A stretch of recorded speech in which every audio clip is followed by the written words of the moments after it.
కొరమేనులు మునక్కాయ కూర తయారు చేసుకుందామండి. దీనికి కావాల్సిన పదార్థాలు కొరమేను చేపలు, చింతపండు మనం ముందుగానే రసం తీసి పెట్టుకున్నాము, చింతపండు, మునక్కాయలు, ఇవి టమాటాలు వేయించుకున్నామండి. టమాటాలు, ఉల్లిపాయలు, అల్లం తెల్లగడ్డ వేయించి పెట్టుకున్నాము, కారము, పసుపు, ఉప్పు, కలేమాకు, కొత్తిమీర, ఆయిల్. ఇప్పుడు దీన్ని మనం ఎలా తయారు చేసుకోవాలో చూద్దాం. ముందుగా ఇప్పుడు వేపి పెట్టుకున్నాం కదండి, వీటిని మనం గ్రైండ్ చేసుకోవాలి. ప్రిపేర్ చేసుకునే ముందుగా ఈ చేపల్ని కారం వేసి జరసేపు ఒక 10 నిమిషాలు మ్యాగ్నేట్ అయిందాక ఉండియాలి.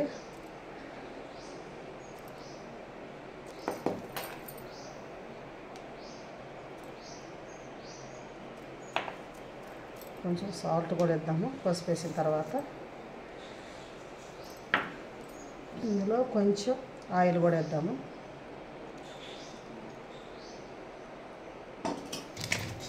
మంచిగా కలుపుకోవాలి. తర్వాత వీటిని ఒక 10 నిమిషాలు పక్కకు పెడదాం. ఇప్పుడు ముందుగా మనం పులుసు తయారు చేసుకొని ఆయిల్ పోద్దాం. దాంట్లో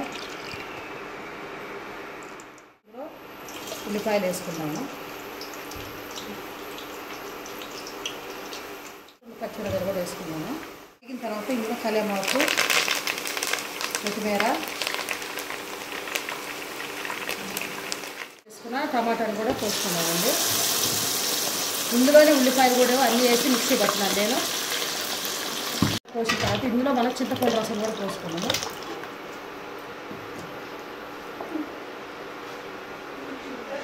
పోసిన తర్వాత ఇందులో మన పసుపు,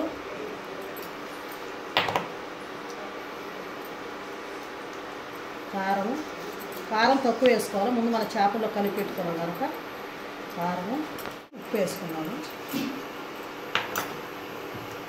ఇది మంచి కలుపుకోవాలి.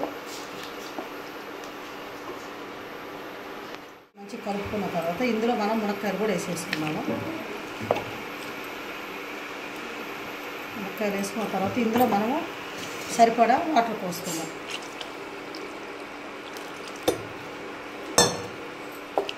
ఈ వాటర్ కొంచెం మరిగిన తర్వాత, పులుసు మంచిగా మరిగిన తర్వాత దీంట్లో మనం చేపలు వేసుకున్నాము. చేపలు ఇలా మ్యాగ్నెట్ అయిన తర్వాత వీటిని మనం పులుసులో వేసుకున్నాము.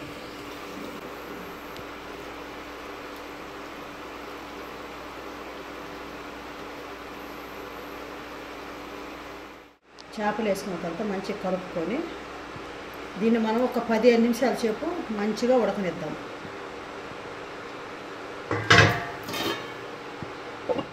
ఉడికిన తర్వాత మంచిగా చిక్కగా ఉడికింది. ఇందులో మనం కొంచెం ధనియాల పొడి కూడా వేసుకున్నాము. మంచిగా వేసుకోవాలి.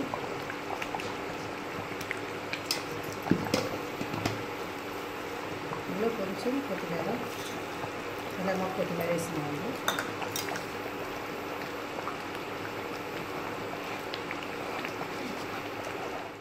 ఇప్పుడు దీన్ని మనం దింపేసుకున్నాం. రుచికరమైన కొరమేనులు మునక్కాయ కూర రెడీ అయినదండి.